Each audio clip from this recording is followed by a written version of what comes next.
आयान में ऐसा कुछ भी नहीं था जो अलग दिखता, सिवाय इसके कि जब पूरी दुनिया शोर मचाती, वह बस खामोश रहता था। जैसे ही स्कूल शुरू होता, जहां सुबह की पहली घंटी के साथ ही बच्चों की हंसी और बातों का शोर पूरी क्लास के हर कोने में गूंज उठती थी।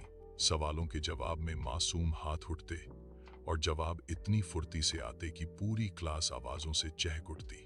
पीछे की उस आखिरी सीट पर आयान की अपनी एक दुनिया थी, जहां बाहर का कोई भी शोर उसकी खामोशी को तोड़ नहीं पाता था।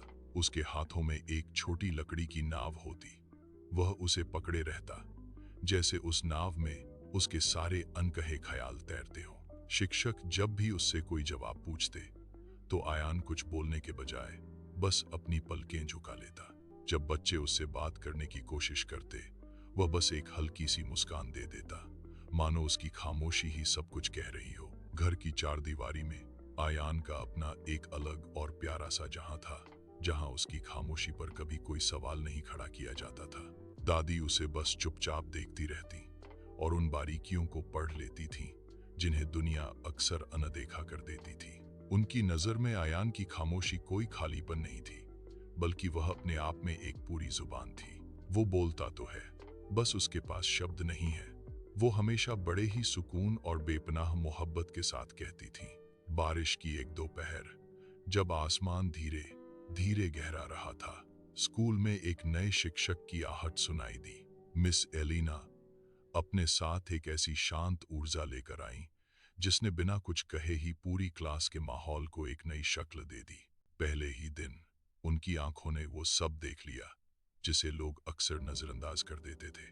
उन्होंने देखा कि सबसे पीछे वाली सीट पर एक लड़का शांत बैठा था और उसके हाथों में छोटी सी लकड़ी की नाव थे। जहां बाकी सबको सिर्फ खामोशी नजर आती थी, पर मिस एलिना ने उस खामोशी के भीतर धड़कती एक कहानी को महसूस किया। जैसे ही लंच की घंटी बजी, बच्चे हंसते बाहर की ओर भागे, पर अयान अपनी उसी खामोशी के साथ अंदर ही रुका रहा। मिस एलिना की नजर उस पर पड़ी और वो चुपचाप उसके पास आकर बैठ गई। उस वक्त अयान को किसी के साथ की जरूरत थी। यह नाव बहुत सुंदर है, उन्होंने बड़े प्यार से कहा, और एक पल के लिए ऐसा लगा जैसे अयान कुछ कहने ही वाला है। अयान ने कुछ कहा तो नहीं, बस अपनी नाव नीचे रखी और एक अजीब सी चीज बनाई, एक बंद दरवाजा। इस दरवाजे के पीछे क्या है? उन्होंने बड़े प्यार से पूछा, मगर तभी स्कूल की घंटी ने उस पल को तोड़ दिया। उस शाम मिस एलिना अयान की दादी से मिलने पहुंची। उस बच्चे की खामोशी उनके दिलो दिमाग पर इस कदर छा गई थी कि वह बेचैन थी। उस हादसे के बाद से आयान खामोश है, दादी ने बड़े धीमे स्वर में कहा। उनकी आवाज में एक अजीब सा संयम था।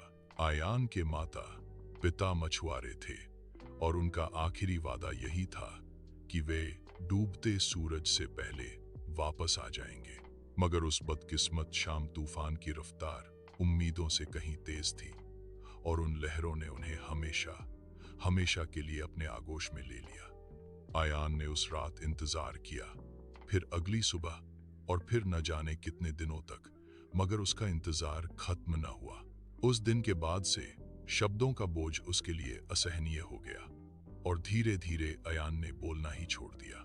आयान बोलता नहीं था, बस महसूस करता था, पर उसकी समझ बहुत गहरी थी।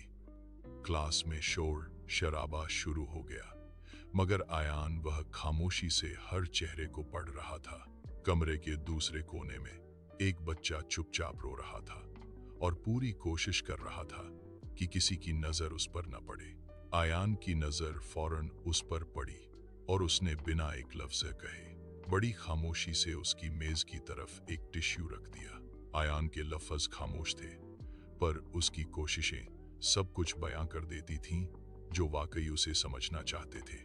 एक सुबह मिस एलिना ने अयान की मेज पर एक ऐसी चीज रखी जिसकी उसे उम्मीद न थी।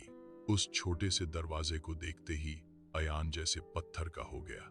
पल भर में बरसों की यादें एक साथ उसके सामने आ खड़े हुए। तुम्हें इसे आज ही खोलने की जरूरत नहीं है, मिस एलिना ने बड़े प्यार से कहा।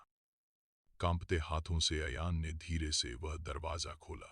उसे खुद नहीं पता था कि वह उस पार छिपे सच का सामना करने के लिए तैयार है भी या नहीं। अंदर एक छोटी नाव और हाथ हिलाते दो लोगों की तस्वीर थी। उसने अयान की खामोशी तोड़ दी और आंखों से आंसू निकल पड़ा। वक्त अपनी रफ्तार से चलता रहा और धीरे धीरे अयान के दिल पर जमी वो बर्फ पिघलने लगी। एक दोपहर जब स्कूल में नाटक का रिहर्सल चल रहा था, तभी अचानक पूरे कमरे में एक गहरा सन्नाटा छा गया। उस सन्नाटे के बीच एक धीमी और लड़खड़ाती हुई आवाज पहली बार सुनाई दी। वह पहली बार बोल रहा था। वह समंदर से वापस लौट आए, अयान ने कहा। अयान की आवाज इतनी धीमी थी मानो कोई हवा का झोंका हो। वहां सन्नाटा तो था, पर सब जानते थे कि उन्होंने एक ऐसी अनमोल चीज देखी है जो रोज रोज नहीं होती। बरसों बाद एक जवान आदमी उसी समंदर के किनारे खड़ा था और उसके हाथों में आज भी बचपन की वही लकड़ी की नाव थी। समंदर की लहरें अब किसी के लौटने की उम्मीद नहीं थी, बल्कि एक ऐसी हकीकत थी जिसे अयान ने अब दिल से अपना लिया था। अयान घुटनों के बल बैठ गया, अपने पैरों को छूते उस पानी को महसूस किया और उन तमाम यादों में खो गया। नाव को पानी में छोड़ते हुए उसके होंठों से बस यही निकला, इंतजार भी मेरा था और अब यह सुकून भी मेरा है। मैंने आखिरकार जीना सीख लिया है। वह नाव पानी पर तैरते हुए दूर निकल गई।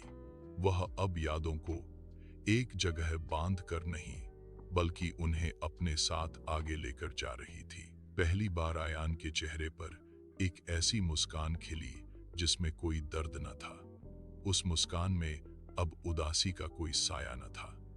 ऐसा लगा मानो बरसों का वो सन्नाटा आज आखिरकार सुकून में बदल गया है। कृपया हमारे YouTube चैनल को सब्सक्राइब करें, Facebook पर हमें फॉलो करें और आने वाले वीडियो के लिए बेल आइकन दबाना न भूलें।